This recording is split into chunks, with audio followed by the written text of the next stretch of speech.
ได้มาแล้วการ์ดจอ RTX เนาะ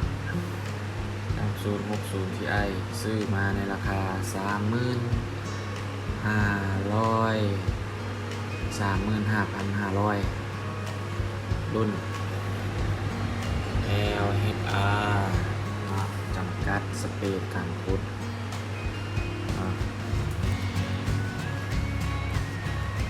นี่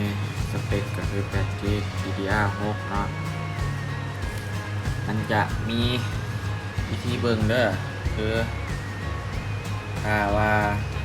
รุ่นที่จำกัดการขุดเนาะมันจะมี V2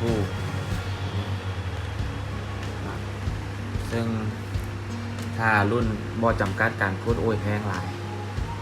50,000บ่อยากซื้อมันได้อันนี้เขาซื้อมาทางลินเกมเนาะทางเฮ็ดเวียกออกแบบเนาะตัวนี้ราคาจะมีก็พอละเดี๋ยวสิมาทดลองแกะให้เบิ่งเด้อ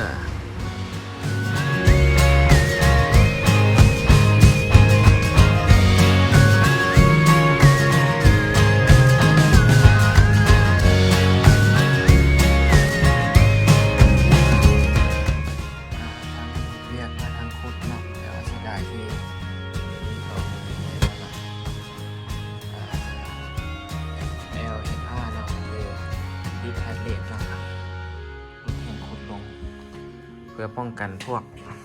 คุดเอาไปใส่แล้วก็เฮ็ดให้ราคาการ์ดมันปั่นขึ้นเนาะแต่ว่าเราคือว่าแหละใส่ทางเฮ็ดเวียกใส่ทางคุดนำซะคุดได้เงินก็เป็นกำไรมารีวิวถึงโอ้ออกมาติดมันนำเลยกระดาษมันก็ติดปะแค่นั้น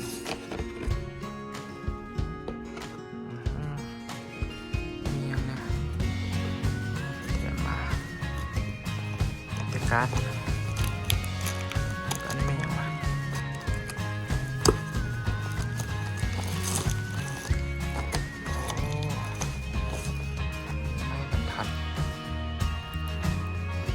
ไม่บรรทัดเพนเมนบอร์ดเนาะแถมมาให้น้ำ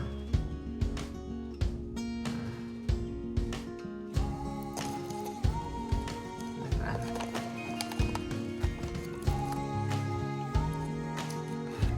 นนี่มาเนี่ยสายน่าจะเป็นสายฮัดสายจองเนาะสิบวัตต์สายแล้วการ์ดจอกันโอ้แผ่นใหญ่เดี๋ยวเซ็ตเคสได้บนนี้มือเดียวโอ้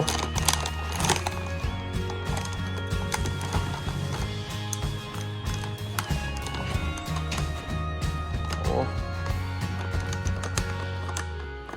30 เซนนึงใส่ดูได้ปะ